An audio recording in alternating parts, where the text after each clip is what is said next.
সবচেয়ে বড় কথা হচ্ছে আমরা গতকালকে আমাদের একটা প্রোগ্রাম ছিল, আমাদের যে ক্রীড়ামন্ত্রী আছে বর্তমানে আমিনুল হকের, ওখানে আমরা একটা প্রোগ্রাম শেষ করে হুট করে আমরা একটা সিদ্ধান্ত নিই আর কি, যে আসলে আমরা একটু ঘুরতে যাই কুয়াকাটায় এনজয় করার জন্য আসছি। এরপর আমরা সবচেয়ে যে জিনিসটা বেশি মিস করতেছিলাম সেটা হচ্ছে ফুটবল।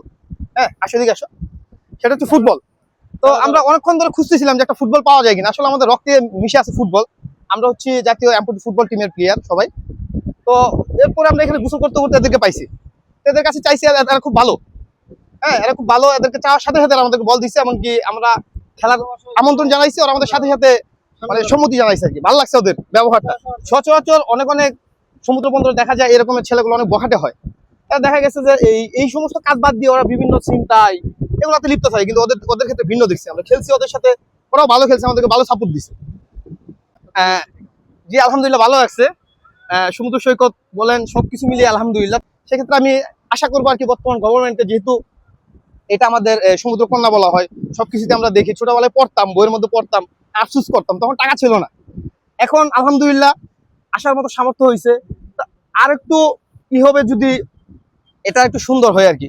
সেই সাথে আমরা আমাদের ফুটবলের পক্ষ থেকে আমাদের এনপিসিকে আমরা ধন্যবাদ জানাই আমাদেরকে নিয়ে কাজ করার জন্য। আমরা এখানে যে আসছি সেক্ষেত্রেও কিন্তু এনপিসির সবচেয়ে অবদান। এনপিসি হচ্ছে বাংলাদেশ ন্যাশনাল প্যারালিম্পিক কমিটি, যারা আমাদের প্রতিবন্ধী বান্ধব মানুষদেরকে নিয়ে কাজ করে।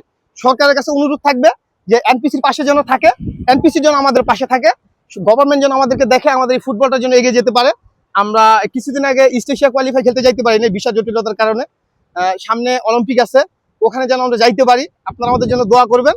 গভর্নমেন্টের কাছে রিকোয়েস্ট থাকবে আমাদের পাশে যাতে দৃষ্টিনন্দন ভাবে একটু তাকিয়ে থাকে। ধন্যবাদ।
Hadi!